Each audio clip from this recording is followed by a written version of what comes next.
ഈ ശബരിമല സ്വർണ്ണക്കള്ളയുമായി ബന്ധപ്പെട്ടുള്ള കാര്യങ്ങളിൽ നമ്മുടെ രാഷ്ട്രീയക്കാരുടെ നിലപാടുകൾ വളരെ രസകരമാണ്. കാരണം ഇത് ഉദ്യോഗസ്ഥന്മാരെന്ന് പറയുന്നത് കാലാകാലങ്ങളിൽ ഭരിക്കുന്നവരുടെ കൂടെ നിൽക്കുക എന്നുള്ളതല്ല, അവർക്ക് സ്ഥായിയായ രാഷ്ട്രീയമൊന്നും ഉണ്ടായിട്ട് തോന്നുന്നില്ല. ഇപ്പം മുരാരി ബാബുവിൻ്റെ കാര്യം എടുത്ത് നോക്കിയാൽ മുരാരി ബാബു ആദ്യം കോൺഗ്രസിൻ്റെ വലിയൊരു വക്താവായിരുന്നു. അദ്ദേഹത്തിൻ്റെ രാഷ്ട്രീയ സാഹചര്യമൊക്കെ അങ്ങനെയായിരുന്നു. ഉമ്മൻചാണ്ടി സർക്കാരിൻ്റെ കാലത്താണ് അദ്ദേഹത്തിന് ഒരുപാട് ആനുകൂല്യങ്ങൾ ലഭിച്ചിട്ടുണ്ട്, അല്ലെങ്കിൽ അതുപോലെയൊക്കെ കിട്ടി. ഇപ്പം അദ്ദേഹം മാറി, ഇപ്പം ഇവിടുത്തെ സർക്കാരിൻ്റെ അല്ലെങ്കിൽ ഇടതുപക്ഷ സർക്കാരിൻ്റെ ആളായി മാറുന്നു. നമ്മുടെ ഇവിടുത്തെ മന്ത്രിയൊക്കെ അദ്ദേഹത്തെ അടുത്ത് മുന്നേറുന്നു. അത് ഭരണപരമായ കാര്യങ്ങളിലൊക്കെ ആയിരിക്കാം. എങ്കിൽ തന്നെ അതോടൊപ്പം തന്നെ തിരുവാഭരണം കമ്മീഷണർ അദ്ദേഹം കോൺഗ്രസിൻ്റെ ഒരു നേതാവായിരുന്നു, അല്ലെങ്കിൽ കോൺഗ്രസ് യൂണിയൻ്റെ നേതാവാണ്. അപ്പോൾ ഇങ്ങനെ ഇവർ തമ്മിലൊക്കെയുള്ള സംവിധാനങ്ങളുള്ളതുകൊണ്ട് രാഷ്ട്രീയക്കാർക്ക് ആർക്കും ഇതിനകത്ത് കൂടുതലായിട്ടൊന്നും പറയാൻ പറ്റില്ല. കാരണം ഇവരെല്ലാം കൂടിച്ചേർന്നുകൊണ്ടിരിക്കുന്ന ഒരു സംവിധാനമാണ്.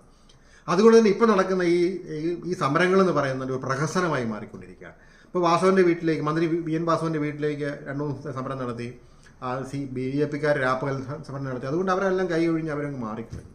യഥാർത്ഥ പ്രശ്നങ്ങളിലേക്ക് അല്ലെങ്കിൽ ആഴത്തിലേക്ക് ഒന്നും ചിന്തിക്കുന്നില്ല. ഇലക്ഷൻ വരുന്നു, തദ്ദേശ സ്വയംഭരണ തെരഞ്ഞെടുപ്പ് വരുന്നു, പിന്നെ നിയമസഭാ തെരഞ്ഞെടുപ്പ് വരുന്നു. ഒരു സാഹചര്യത്തിൽ പരമാവധി ഉദ്യോഗസ്ഥന്മാരെ വെടക്കാക്കാതെ കൂടെ നിർത്താനും അതോടൊപ്പം തന്നെ അവരുടെ മുഖമൊന്ന് ജനങ്ങളുടെ മുന്നിൽ കാണിക്കണം എന്നുള്ളതല്ലാതെ ആത്മാർത്ഥമായ ഒരു സമയം ഇക്കാര്യത്തിൽ അവർ കാണിക്കുന്നില്ലെന്നുള്ള കാര്യം വളരെ ഖേദകരമാണ്.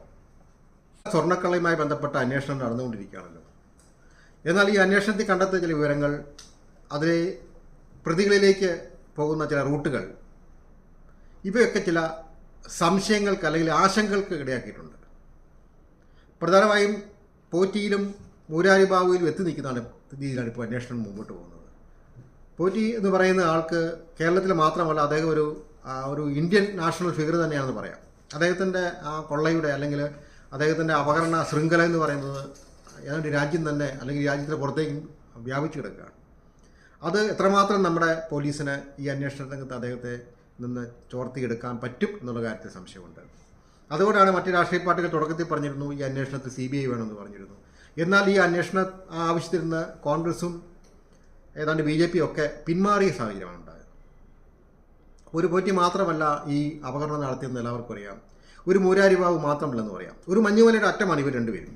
മുരാരി ബാബുവിൻ്റെ അറസ്റ്റ് പോലും നീണ്ടുപോയി. 2 ആഴ്ചത്തെ കാലതാമസം പോലും ഉണ്ടായി. തെളിവ് നശിപ്പിക്കുക, അദ്ദേഹത്തെ സസ്പെൻഡിന് ശേഷം അദ്ദേഹത്തിന് തെളിവ് നശിപ്പിക്കാനൊക്കെ ഒരുപാട് അവസരങ്ങൾ ലഭിച്ചു. എല്ലാവർക്കും അറിയാവുന്ന കാര്യങ്ങൾ, അതൊക്കെ ചില മാധ്യമങ്ങൾ റിപ്പോർട്ട് ചെയ്തിട്ടുമുണ്ട്.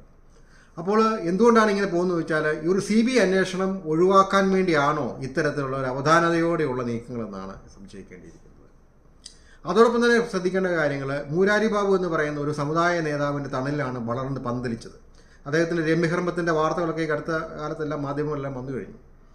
ആ സമുദായ നേതൃത്വമാകട്ടെ ഒരിക്കലും മുരാരി ബാബുവിനെ പരസ്യമായ തള്ളിപ്പറഞ്ഞുകൊണ്ട് ഒന്നും പറഞ്ഞില്ല. ആ സമുദായത്തിനെതിരെ ആ സമുദായത്തിലുള്ള ആളുകൾ തന്നെ പെരുന്നയിലേക്ക് മാർച്ച് വരെ നടത്തി. ഒരിക്കലും നടക്കാത്ത അല്ലെങ്കിൽ സംഭവിക്കാത്ത അവസ്ഥയാണ്. NSSൻ്റെ ആസ്ഥാനത്തേക്ക് സ്വന്തം സമുദായത്തിലുള്ള ഒരു മാർച്ച് നടത്തുക, അതിൻ്റെ എണ്ണമല്ല നോക്കേണ്ട, അതിൻ്റെ പ്രതിഷേധത്തിൻ്റെ ആ ശക്തി അത് നമ്മൾ അംഗീകരിക്കേണ്ടിയിരിക്കുന്നു. അതേസമയം വെള്ളാപ്പള്ളി എന്ന് പറയുന്ന ആൾ അദ്ദേഹത്തിൻ്റെ രാഷ്ട്രീയത്തിലുള്ള ആളുകളെ സംരക്ഷിക്കാൻ വേണ്ടി, മന്ത്രിയെപ്പോലെ അദ്ദേഹം സംരക്ഷിക്കാൻ വേണ്ടി പറയുന്നു അല്ലേ. മന്ത്രി തൻ്റെ സമുദായത്തിലുള്ള ആളായതുകൊണ്ട് അദ്ദേഹത്തെ ഒറ്റപ്പെടുത്തുന്ന പോലും പറയുകയാണ്. അപ്പോൾ അതിനകത്ത് രാഷ്ട്രീയത്തിനപ്പുറത്തേക്ക് ജാതീയതയും വർഗീയതയും എല്ലാം കടന്നു വരികയാണ്. അപ്പോൾ ഇതെല്ലാം കടന്നു വരുന്ന അവസരത്തിൽ ഇലക്ഷൻ വരെ ഇത് നീട്ടിക്കൊണ്ടു പോവുക എന്നുള്ളതാണോ എന്ന ആശങ്ക ഉണ്ടാകുന്നുണ്ട്.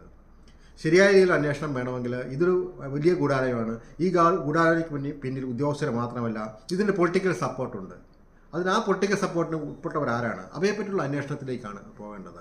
അതുകൊണ്ടാണ് നിരവധിയായ ആശങ്കകൾ ഈ അന്വേഷണത്തിൽ ഉയർന്നു വന്നുകൊണ്ട്. ഈ അന്വേഷണത്തിൽ കണ്ടെത്തുന്ന ചില വിവരങ്ങളിൽ ഭക്തർക്കിടയിൽ ചില ആശങ്കകൾ ഉണ്ടായിട്ടുണ്ട്.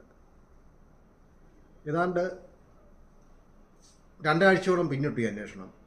അപ്പോഴും മുരാരി ബാബു, പോറ്റി, ഇവരിൽ മാത്രമായിട്ട് ഈ അന്വേഷണം ഒതുങ്ങുന്നു എന്നുള്ളതാണ് പ്രധാനമായിട്ടൊരു ആശങ്ക എന്ന് പറയുന്നത്. അപ്പോൾ ഇത് മുരാരി ബാബു എന്ന് പറയുന്ന ആൾക്ക് വലിയ സ്വാധീനമുള്ള ആളാണ്. അദ്ദേഹത്തിൻ്റെ തട്ടകം കേരളം മാത്രമല്ല അങ്ങ് ഉത്തരേന്ത്യ മുഴുവൻ കിടക്കുകയാണ്.